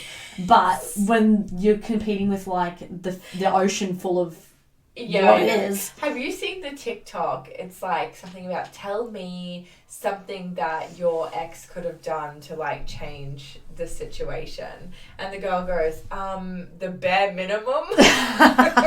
Pretty much. So the bare minimum will get you a step in the door. Yeah. Because no one else is even doing that. But yeah, in terms of keeping me there, it's got to be a little bit more than that now. Yeah. So then brings me to Benjamin. So Benjamin was one of the other people that I matched with on a dating app called Tinder, which I haven't had much luck with, judging by the, you know, the lineup that is out the door now. Benjamin, we matched around the same time, but we didn't put any effort at all, and that was both of us. Yes. He lived in another town. Yes. So I was very lazy. Yeah. And then just out of nowhere, I hadn't been talking to anyone else. After Jason, I just stopped. I just kind of was like, this is too hard. Yeah. This is too hard, and my focus is on the wrong things. Yeah. I hadn't even settled into my new life yet. Yeah. You know, so I was like, that should be my focus. Yeah, that can the dating can come later. I'm actually okay by myself. Yes. In fact, I'm so happy waking up not next to a snoring male, not having to cook someone food, not having to tell someone where I am, not having to reply to any messages if I don't want to. Like, the freedom was good for me, and I needed it after being constricted by such toxic relationships for so long. So, I hadn't put any effort into dating. I actually just want to comment too that I feel like that gap, even though you were, like, dating on and off, that gap is, like, the longest that you've been single for probably your whole life. Yes. No. I mean, your whole adult life. No, that's true. It was a lot of monkey branching situations, and not always that I was looking for it, just people presented themselves. That's right. You know, I would always say after the breakup, I'm done. Like, no more people, please. Yeah, whoever's sending them, stop the door, because I can't take any more. No. But people just present themselves in these situations, and I'm like give it a go. Yeah. You never know. Just go with the flow. It could be the one. And I mean, obviously keeping in mind too that we're only talking about the last 3 years. Since 2017. That's a lot in 3 years. When you put it like that, I hate it. This is just like the recent times. Yeah, let's not talk about from 18 to leaving the Burdekin at 20. How old was I when I left the Burdekin in 2017? I'm 29 now. Yeah, so 25, 26. So 7 years before that. Yeah, so let's average 2 per year. 2 boyfriends per year. At least. Sucker for it. Okay, I'm hopeless romantic. Yeah, Benjamin Button. So Benjamin, he just sent me a message one day and he was like, oh, what are you doing on the weekend? And I was like, oh, nothing really. He's like, oh, why don't you come up here for the weekend? And I was like... Yeah. And by up here, we're saying like a town 2 hours drive away. Yeah, 200 k's away. And before I would have been like, no way am I driving for a man. But I was like, oh, stuff it. Why not? Like, what have I got to lose? He was like, I've got a whole weekend planned. I'm going out the boat. I'm doing this and doing that and that. You're welcome to come along with me and my mates. Yeah. Sweet. I said, as long as there's an esky full of beers, mate, I'll be there. And sure enough, there was. Anyway, I got there. And it's always awkward meeting someone that you've only spoken to over social media. Yeah. And especially since we had barely spoken. Yeah. You know? So we did this like awkward hug. I also tripped over the pavement when I first got there. So that was like a really good, like, I was like, said some joke about, oh, I'm falling for you already. And I don't think it was well received. But anyway, loser. So he straight away was like, I'm throwing you into the deep end. I was like, what do you mean? He's like, we're going to the pub with all my mates. I'm like, sweet. And I had no... you weren't attached to it at all. No, I was not. I actually was just going up there for a fun weekend. Something to do. Yeah. I had no like drive behind it or no sort of ulterior motives behind it. Yeah. So I was feral, honestly. I went to the pub, I was drunk and I was just like swearing and just like, I was wearing a fishing shirt to the pub. And no makeup, my hair was all fucked up. Like I just barely put any effort into this. And everyone kept saying to him, she's a bit rowdy. And I was rowdy. I was rowdy I think I was drunk from the minute I got there and then I had to sober up because I had to go home on Sunday. No, I stayed till Monday. We had that much fun over the weekend that I actually stayed Sunday night and woke up early Monday morning. He made me a little coffee to go and I went. And we just had a ball because there was no expectations in it, you know. So we just had fun. But then during the week that I was back, he was calling me. Yes. You know, we were talking quite a bit. And he's like, hey, I actually like really like you. I think you're great. And I think we should spend some more time together. I'm like, okay. Yeah. I'm open to that. I was very clear also from the start. I said, I'm not going to tell you about my colourful history, but I just need you to know that these are my lines, these are my standards, these are my values. And he was like, no, 100%, that's me too. You know, I've had, my exes have all cheated on me. I've never been not cheated on before. And painted this whole picture of this human that has had a really shit dating life. And I was like, okay, symbolico. We're the same. Yeah. You know, and he's like, all I want is to just have fun with my best friend. And I said, that's me too. Yes, you know? And he was a very outgoing human. Yeah. We didn't stop. He always had a whole weekend planned, you know? Yeah. And he would ring me up on a Thursday and be like, don't plan anything this weekend. You're coming up. And I was like, right, I didn't pay for anything. Yeah. He paid for everything. He fueled my car up and stuff. And it was just so nice to feel appreciated and just for being myself. Because I was just being myself. Because I didn't have to, like... I didn't have to put anything on. I didn't have to impress anyone or him. You know, I just was myself, and to be liked for your own self is something that I probably have never had before because I've always probably either toned it down or like you hide certain things of yourself and that. I think different people bring out different versions of you they as do. Well. Yeah, and he definitely brought out a very outgoing, free person, free of myself. And I was. And obviously, as we went on, I did definitely tone it down. I wasn't drunk at the pub the whole time. Every time. Like, we went to the pub a lot, but sometimes I wouldn't drink, you know? Or I would just, you know, talk about normal things. We'd have normal conversations about stuff. And so it wasn't always just this, like, high. Yeah. So it was going really, really well. We actually... he had started calling me his missus. Yes. I'd met all his family. Yeah. Which was sort of by accident, but it did happen. I've met all his friends. He had a very demanding job that was going to start, like, ramping up. So we were talking about that and how we would navigate that, being that we are in 2 different towns. Yes. And we thought it would be that I might have to just come and work with him. Yeah. Like, not full time, just on weekends and stuff, so that we could actually still see each other. And we'd also floated around the idea of me eventually moving up there. Yeah. At the end of the year. So that was definitely not a plan set in stone, but it had been discussed. It had been discussed. Yeah. A lot of things had been discussed. Yeah. Now, we're both on cloud 9, as far as I am aware. He'd actually confessed to me that he was in love with me and that he wanted a future with me and he was very happy and that all of the plans that we had made he wants. Yes. You know? So it was like just happy days. Everything was just smooth and was just running really well. And I went up there to spend a weekend with him for Easter. And I say up there, which probably gives it away, but I really don't give a shit. At this point, everybody should already know. And there was a few other things going on that never really raised concern for me, but it was still really annoying. Like, he still had contact with his ex. Yeah. She still had stuff at his house. Yes. But he actually said, I'm not going to let her get in between this. She made her choice, you know. Yeah. I'm with you now. I'm working it out. I'm sorting it out. And so I trusted him. I believed him that he was going to sort it out for us. And it was not a concern to me. Yeah. He also was very active on his phone. Mm-hmm. He was always using Snapchat and social media. And he did have a lot of girls as friends. Yeah. But he disclosed this to me. Yes. So it was never insecurity to me. Yeah. Never even crossed my mind. Yeah. He even would name girls. You know, like I had all these names of girls that I'd never met before, but apparently I knew their whole lives because he would talk about them as his friend. I felt like I knew all of them. Yeah. You know? And it never once was an issue. Yeah. Until this Easter. So we went somewhere together with his friends, but a whole group of friends that I'd never met before. Yes. And we had all this whole weekend planned. He actually had planned the whole weekend. I didn't have to do anything. I just had to go there. And we're drinking and we're having a good day and everything's great. And I don't 100% remember how we got to the point, but I had his phone. Yes. And I saw a message on his phone from a girl, and it had a love heart next to her name. And it actually said, I can see why you didn't want me to come this weekend. You've got your girlfriend there. And I thought, that's really odd. And of course, the little person inside me, detective, needed to look. Shazza.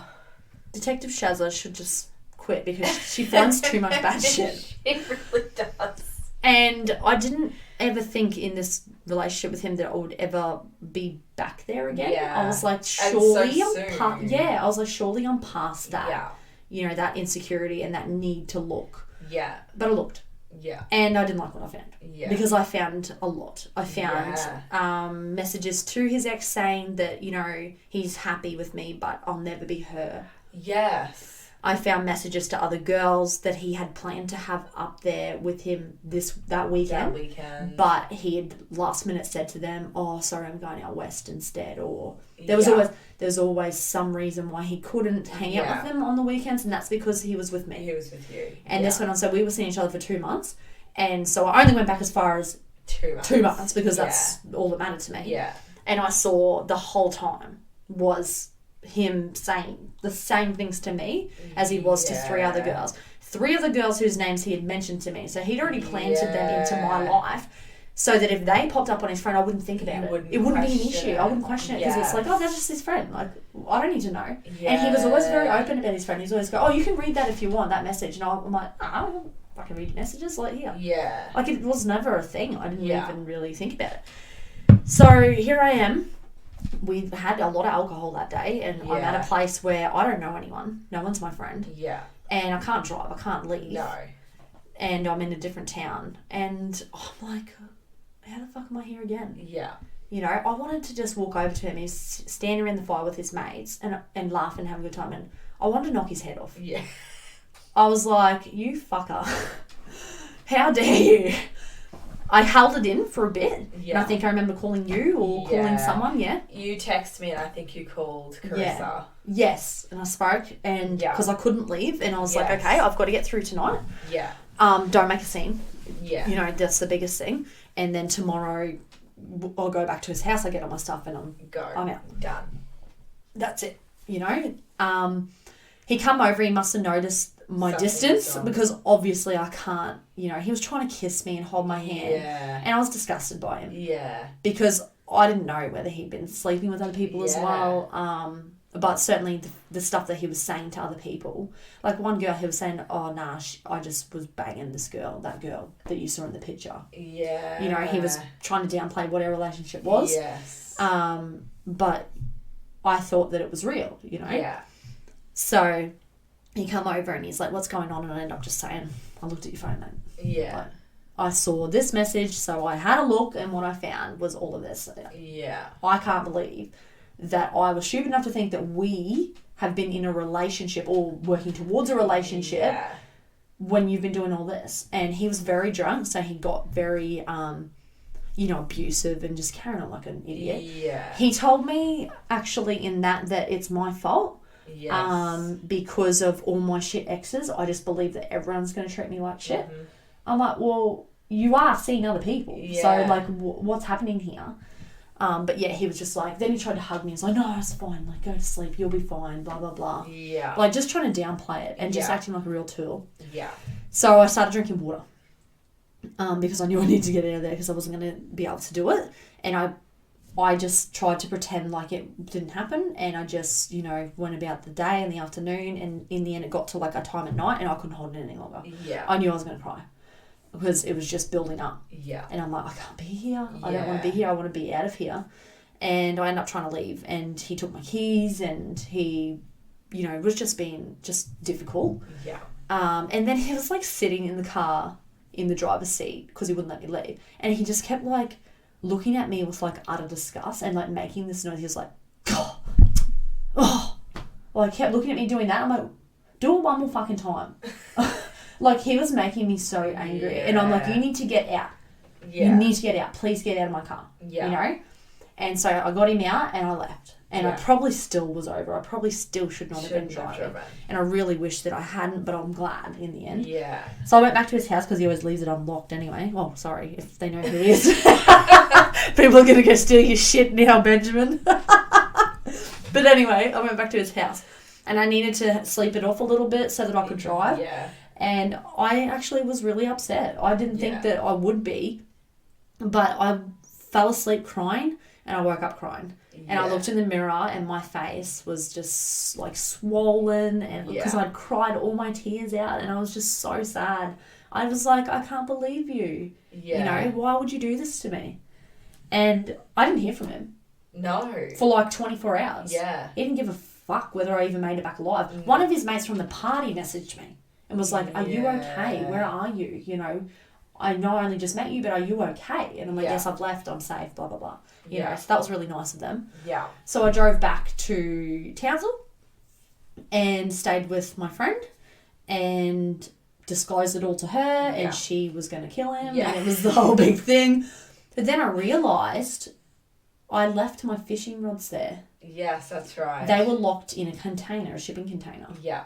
And, you know, there's certain things that I'm okay with leaving behind and having lost, but it took me ages to get these rods, like two very expensive reels, two very expensive rods. One of them was a gift from my friends. Yeah. All set up, ready to go. Lures, camping chair, all heaps of shit was left there. And I'm like, how am I going to get this back?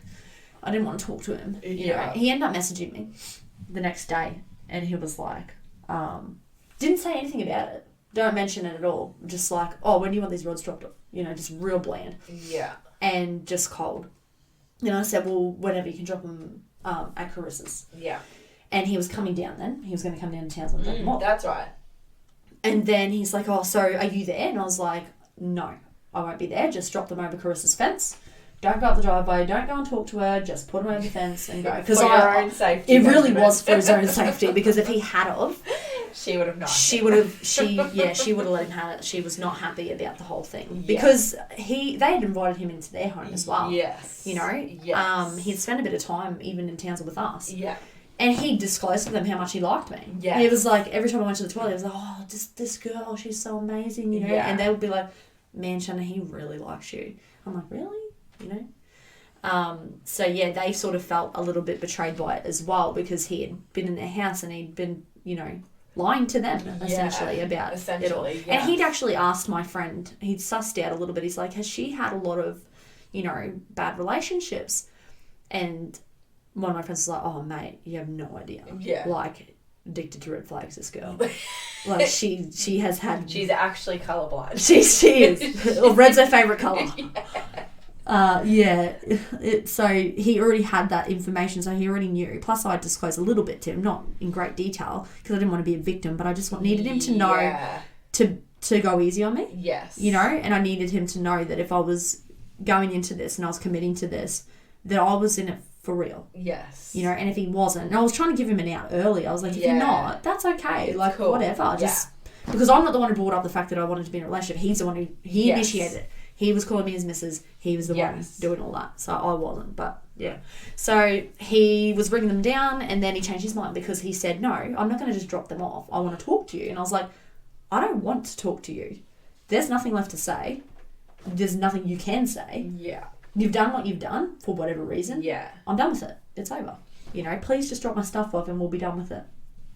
And so he wouldn't. And then he said that he was going to get someone else to drop it down the next weekend. He wasn't going to drive all the way down there just to drop some rods off. Yeah. Whatever. That's fine. So then he had a plan that someone was coming down the next weekend to drop them off. And I can't remember if it was before or after, but I'd spoken to Granny about it. And I told her what had happened.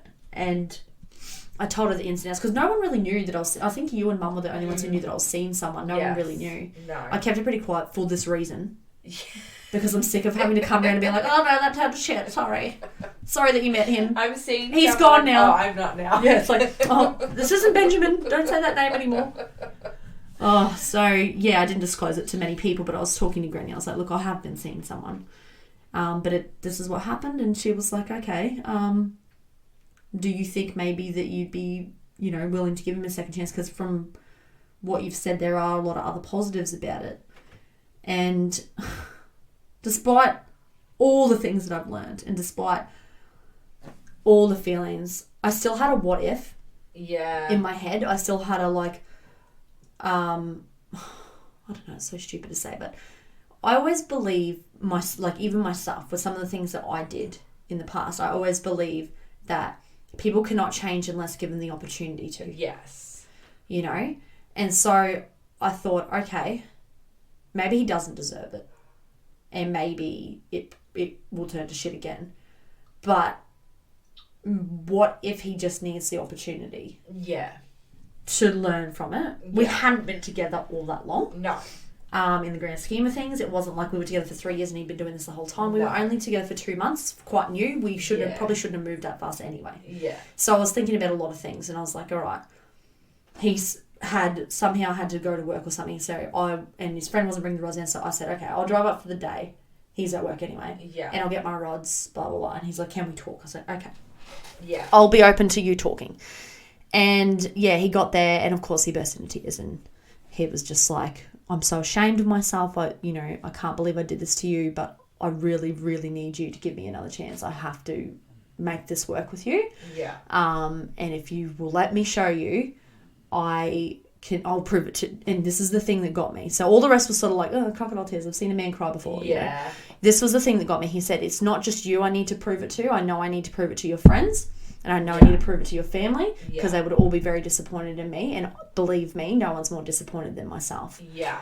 And I was like, that's real. Yeah. Saying that to me was like, okay, he gets it. Yeah. He knows it's not going to be as easy as like, oh, sorry, fix it, glue the plate back together. Yeah. It sounds to me like he might be willing to put in some effort. So I thought, okay. I said to him, all right, I'm not saying that I'm going to forgive you and I'm not saying that we're going to be back together, but I'm saying that I'm open to you showing me. Showing you. Yeah. So that's what you need to do. So I stayed there for the weekend. And I actually got really unwell. Yes. Not mentally.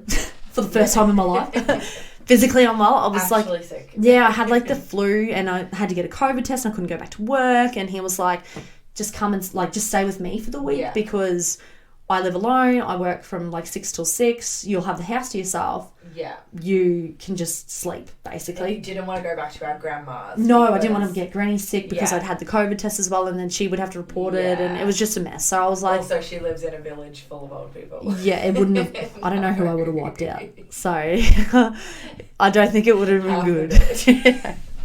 So I stayed there, and the next day, so the first night I stayed there, I was really sick. I couldn't even like get off the couch really, and things seemed like they were going to be on the right track because we had a pretty good weekend together. And then the next day when he woke up, he left the room straight away, which he never usually did. So all of a sudden then I'm noticing things. Yeah. He took his phone to the toilet with him. Yeah. Which he never did. Yeah. And he didn't come back in and kiss me goodbye when he went to work.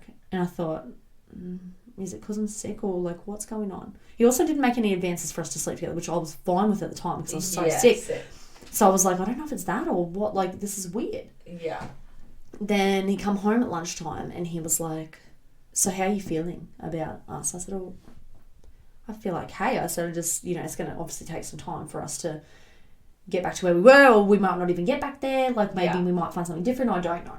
So, but we just take it day by day. Yeah.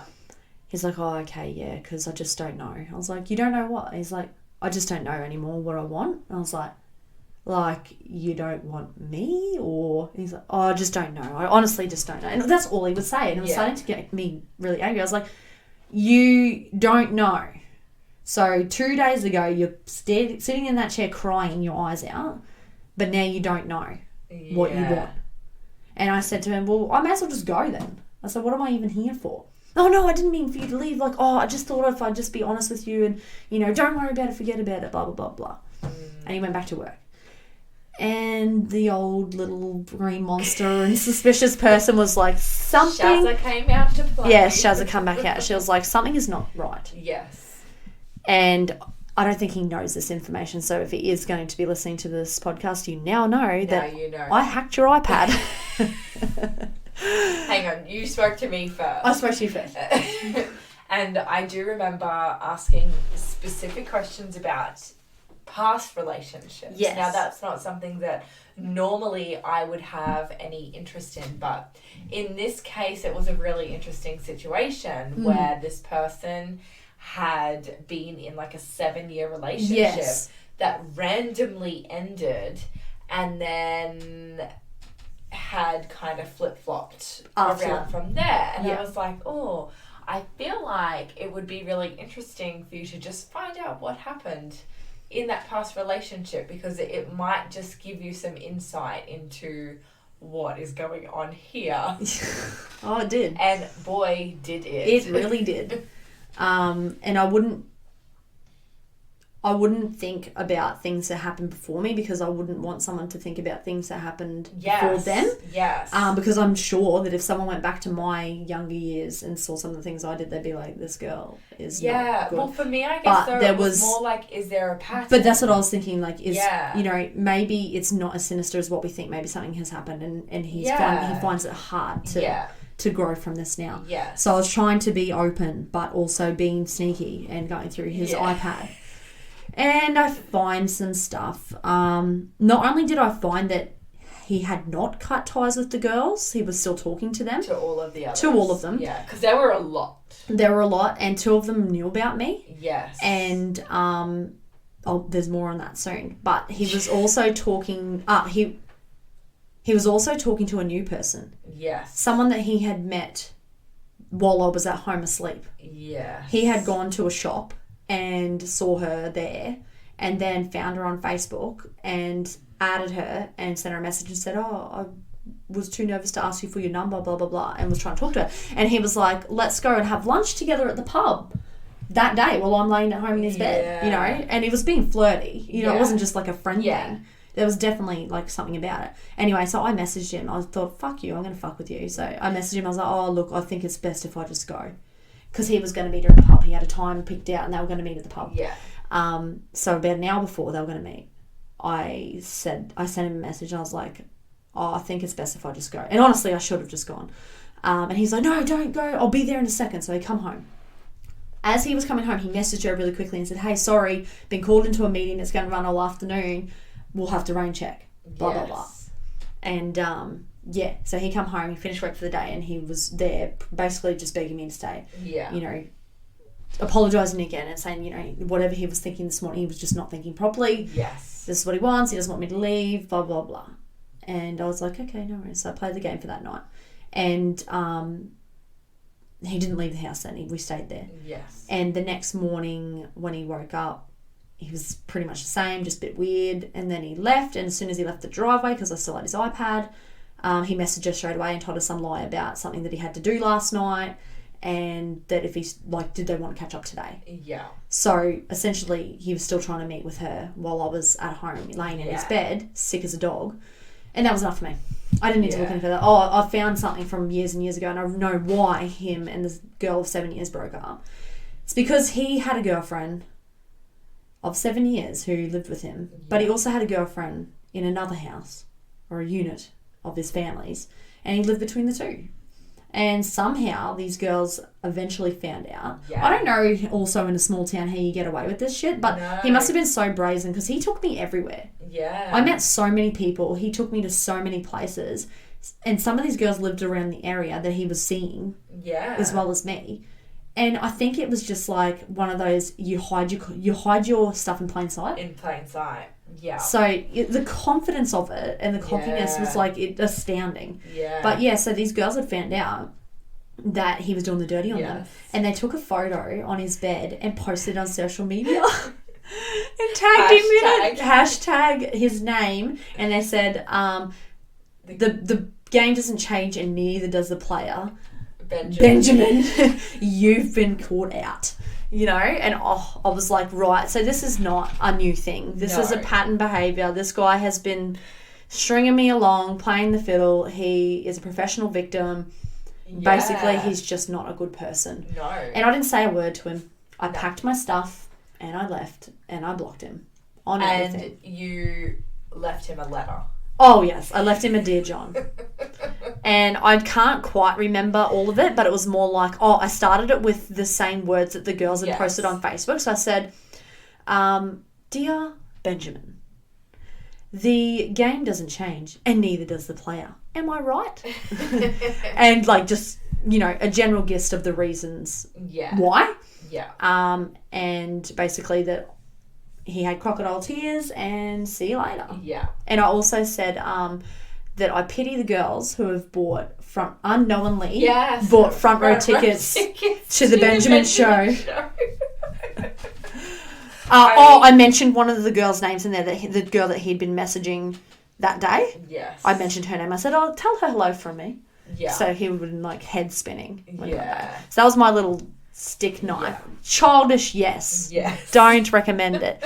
But it was good because I didn't need to say any more. Yeah. And I left. And that was it. You literally cut ties. Yeah, I was done. That was it for that. Yeah. And then I guess when I come back, that was it. That's it. No one else. There's no one else. But I come back and I didn't really mourn this one like I mourned others. No. I think it just gotten to a point where I'm like so used to, it's very sad to say this, I'm so used to people being a disappointment that they're no longer even disappointing or surprising.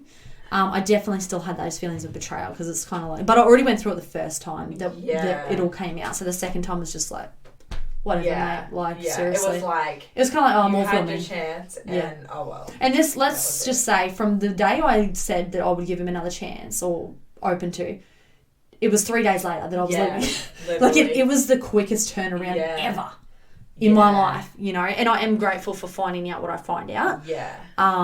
But, yeah, so that was it then, and I didn't date anymore, really. I actually think, like, for me, the saddest part of that whole story was the fact that there were girls who knew about you. Yeah, and I spoke to them, so I reached out to a couple of them. Some of them were really shocked, and they were like, so this weekend, and they mentioned dates, he said he was out west somewhere, and I'm like, no, he was with me.